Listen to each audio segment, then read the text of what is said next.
সকল বিবেকবান সকল মুসল্লিদেরকে আমি বলবো, প্রিয় বন্ধুগণ, আমরা এমন একটি দল করব যে দল চাঁদাবাজি করে না, এমন একটি দল করব যেই দল ঘুষ খায় না, যেই দল ঘুষওয়ালার সাথে সম্পর্ক রাখে না।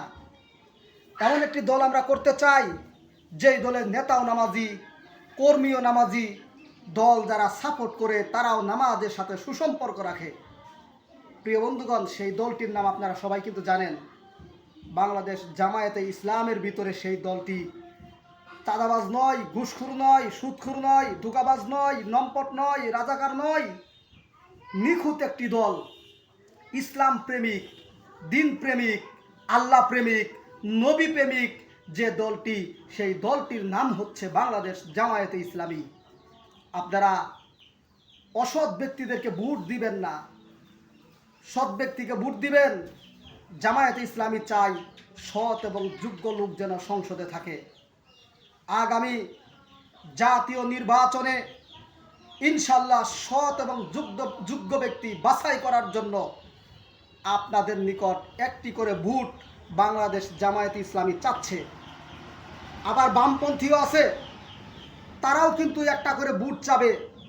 তারা সেখানে গিয়ে অসৎ কাজ প্রতিষ্ঠিত করবে, কোরআন বিরোধী আইন প্রতিষ্ঠিত করবে। বাংলাদেশ জামায়াতে ইসলামীকে যদি আপনি ভোট দেন, তারা কোরআন সুন্নাহ ইসলাম কায়েম, কোরআন সুন্নাহ অনুযায়ী তারা করবে। এবার আপনি মুসলমান হিসেবে আপনি আমার বিবেক, বুদ্ধি, মেধাশক্তি আল্লাহ দিলের মধ্যে দিয়েছেন, ব্রেনের মধ্যে দিয়েছেন। এখন আমরা কোনটা সাপোর্ট করব বিবেচনা করে আমরা আগামী নির্বাচনে সিল মারব ইনশাল্লাহ।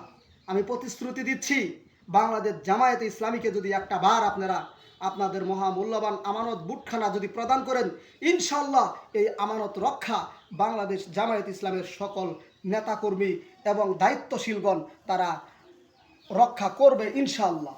এই জন্য বাংলাদেশ জামায়াত ইসলামী দাঁড়িপাল্লা মার্কাই আপনাদের মহামূল্যবান বুটখানা চেয়ে আমি আমার বক্তব্য শেষ করছি। আসসালামু আলাইকুম ওয়া রাহমাতুল্লাহি ওয়া বারাকাতুহু।